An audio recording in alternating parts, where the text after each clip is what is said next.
नमो तस् भगवतो अरहतो सम्मा संबुद्धस्।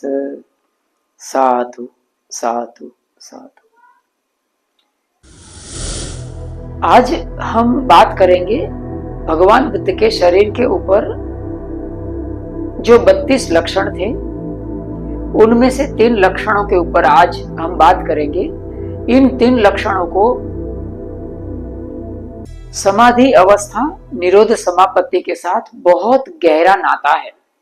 हमारे शरीर में जो रूपांतरण होता है उसके साथ उसको बहुत गहरा संबंध है। तो इन 3 लक्षणों के ऊपर आज हम बात करेंगे।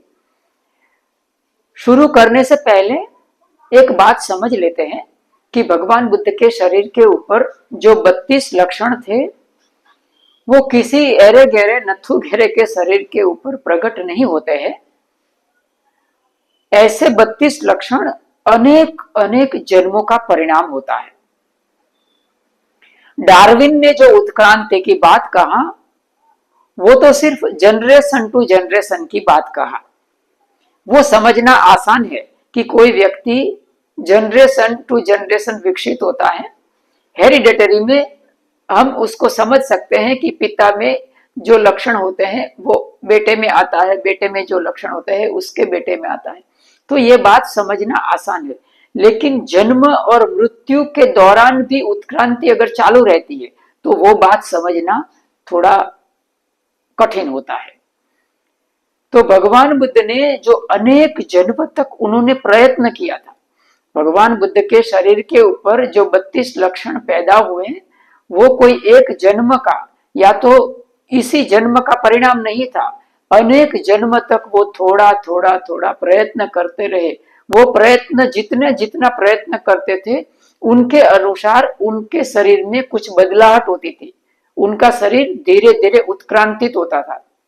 हर जन्म में उसका शरीर उत्क्रांतित होता था और वो उत्क्रांति है वो पूर्ण रूप से 2600 साल पहले भगवान बुद्ध के शरीर के ऊपर प्रकट हुई और उनके शरीर पर 32 लक्षण इस तरह से पैदा हुए।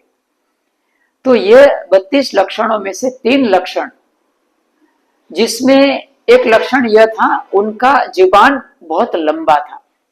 मानी यदि उसको थोड़ा सा खींचा तो इधर कपाल तक आ सकता था, इधर गले का इधर तक आ सकता था, कान तक पहुंच सकता था।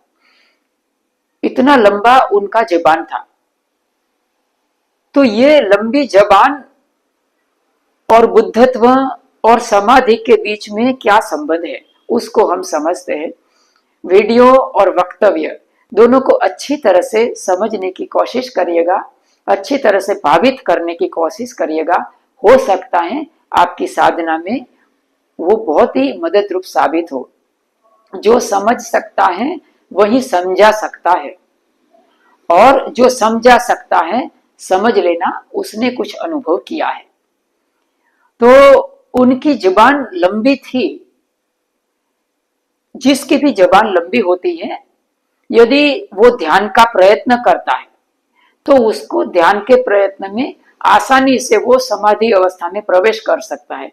समाधि अवस्था मानी जो हम इतर धर्म में जो समाधि के बारे में बहुत मिस्टीरियस बातें बताई है, कुंडलिनी वगैरह की बात नहीं है। समाधि अवस्था मानी प्रथम ध्यान और द्वितीय ध्यान, तृतीय ध्यान दूर की बात है।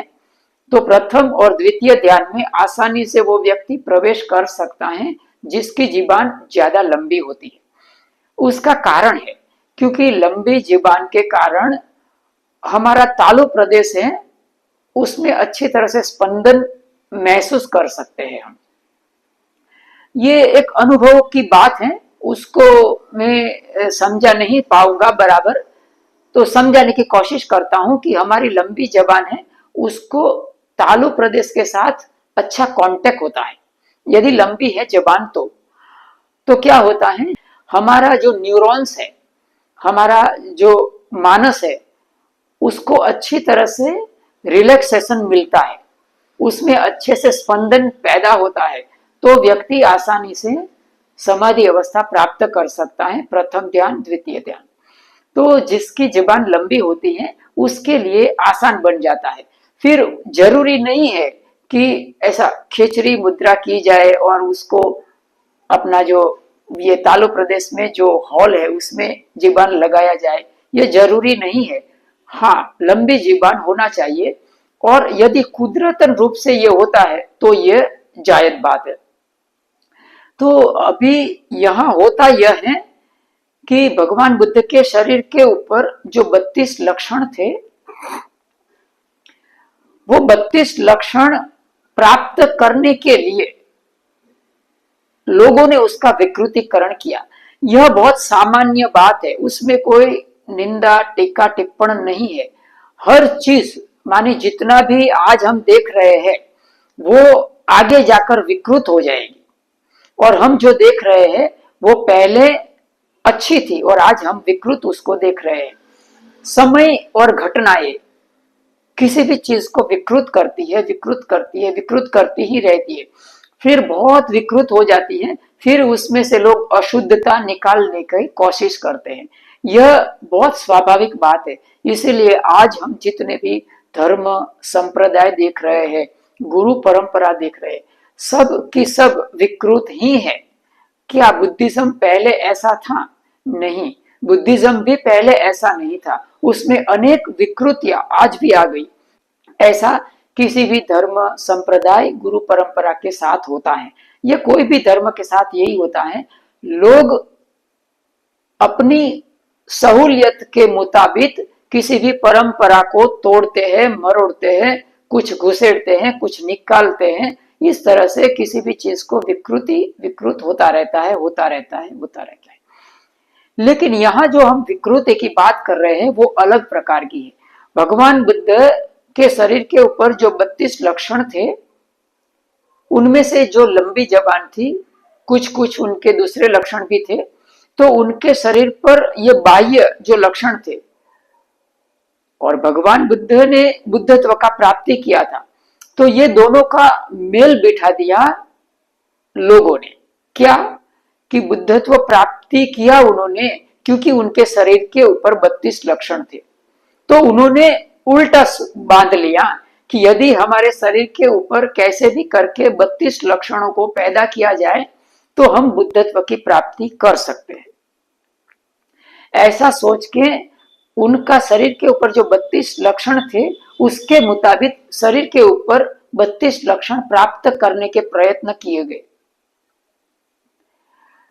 तो ये जो बात है, उनकी जुबान जो लंबी थी उसको योगिक परंपरा में खेचरी मुद्रा कहा गया।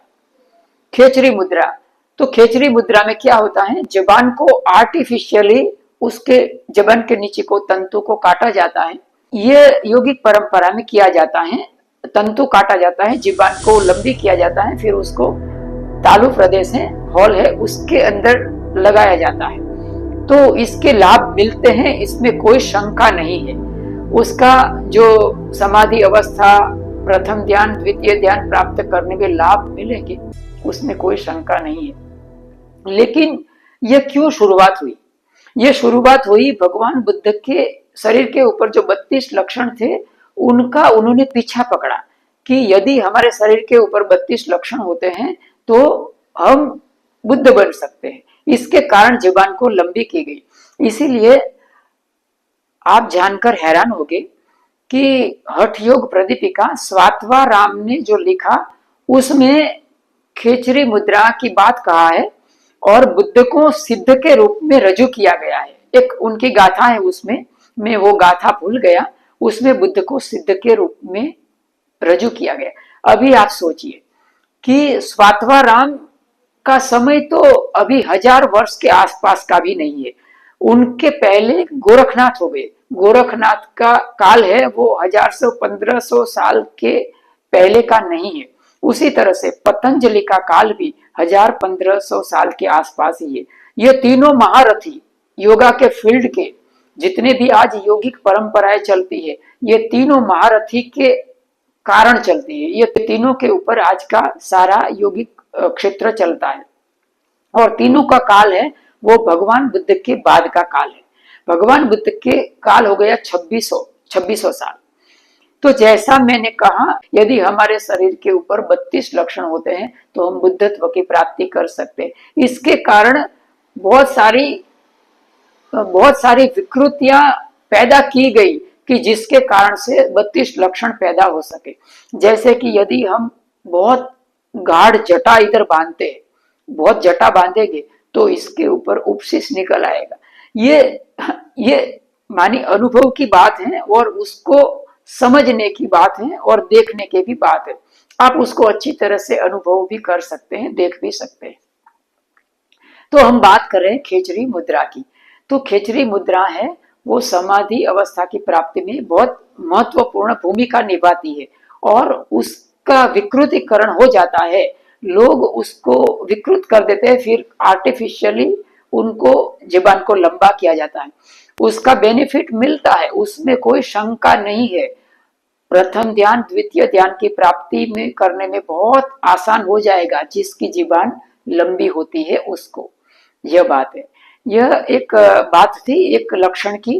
दूसरे 2 लक्षण की मैं बात करता हूँ, बहुत महत्वपूर्ण बात है। उसको हमारे समाज और साधक, जितने भी लोग साधक हैं, उनके लिए ये बहुत उपयोगी बात साबित होगी। तो वीडियो को अच्छी तरह से देखिएगा, वक्तव्य को अच्छी तरह से समझिएगा, भावित करिएगा। जीवन लंबी होने के अलावा दूसरे 2 लक्षण यह थे कि उनका भगवान बुद्ध का पुरुषेंद्रिय है वो त्वचा कोश में बंद था, एक, और दूसरा उनके माथे पर उपशेष था। ये 2 लक्षण इतने महत्वपूर्ण और इतने रहस्यमय घटनाओं के लिए जिम्मेदार है ये कि उसको समझ के आप बहुत आश्चर्य में गरकाव हो जाएंगे। ये एक समझने की बात है। भगवान बुद्ध के ऊपर माथे के ऊपर उपशीष था और उनका पुरुषेंद्रिय है वो त्वचा कोश में बंद था। उसके पीछे समाधि की गहराई जिम्मेदार थी। एक बात तो मैंने समझाया कि उनके शरीर के ऊपर 32 लक्षण वो उत्क्रांति के कारण थे। अभी उनके माथे पर जो उपशीष बना वो क्यों बना और उनका जो पुरुषेंद्रिय था वो त्वचा कोश में क्यों रहता था। तो ये बात है वो बहुत समझने जैसी है। जो भी साधना कर रहे हैं उसको अच्छी तरह से ये बात आत्मसात करना चाहिए। हमारे शरीर में जैविक ऊर्जा होती है। मैं ऊर्जा की बात कर रहा हूं। ऊर्जा को लेकर कुछ भी गलत फहमी मत पालिएगा। ऊर्जा का अर्थ होता है जैसे कि मैं अपने हाथ हिला सकता हूं तो ये ऊर्जा के कारण है। मैं बोल सकता हूं तो ये ऊर्जा के कारण है। मैं चल सकता हूं, काम कर सकता हूं, कोई भी व्यक्ति, तो ये सब है वो ऊर्जा है। ऊर्जा का अर्थ होता है जैविक विद्युत।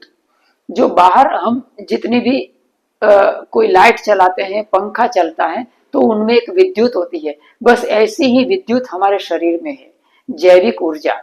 तो जैविक ऊर्जा के कारण हम सब काम कर सकते हैं और जैविक ऊर्जा को दूसरे संप्रदाय में आत्मा कहते हैं। तो यह जैविक ऊर्जा है वो हमारे अनेक जन्म के संस्कारों के कारण उसका अधोगमन हो रहा है। तो ये अधोगमन के कारण हमारे शरीर की एक संरचना हो गई है। तो उसको जैविक ऊर्जा की अधोगति कहें या हमारे शरीर की संरचना कहें, कुछ भी नाम दे। जब भी बच्चा जन्म लेता है तो उसके माथे पर खड्डा हो जाता है।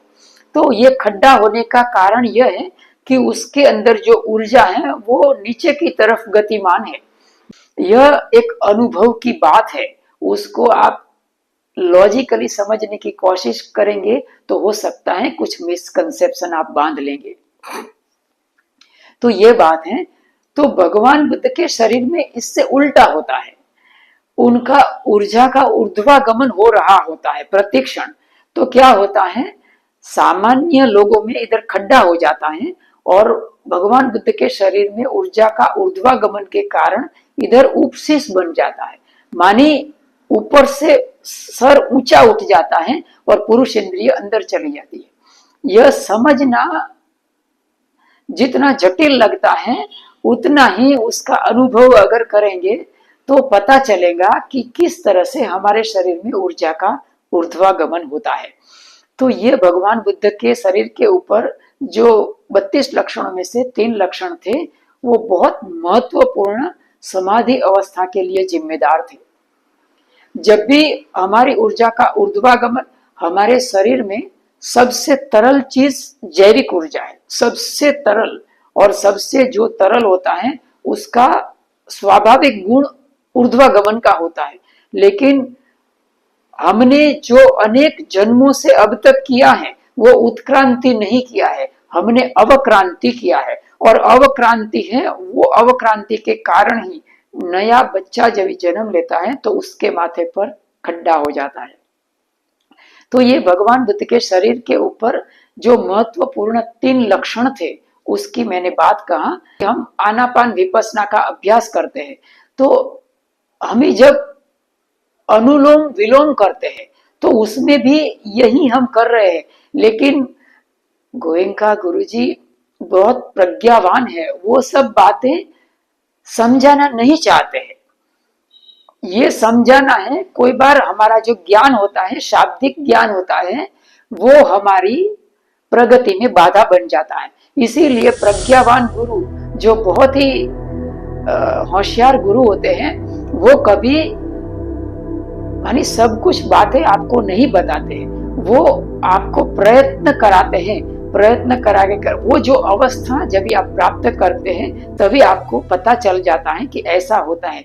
यदि हमको पहले से ही कुछ बात पता चल जाती है तो हमारे लिए अवरोध रूप बन सकती है। इसलिए शायद ये मेरा जो मैंने आपके सामने जो रहस्य खोला वो हो सकता है कि आपके लिए ये एक अवरोध रूप बन जाए। लेकिन आशा करता हूं कि उसके अंदर मत उलझिएगा, सिर्फ आनापान विपස්සना का अच्छी तरह से अभ्यास करिए और ध्यान में प्रवेश करके फिर आपको ये जब अनुभव होगा तो पता चल जाएगा कि बंते जी क्या कहना चाहते थे।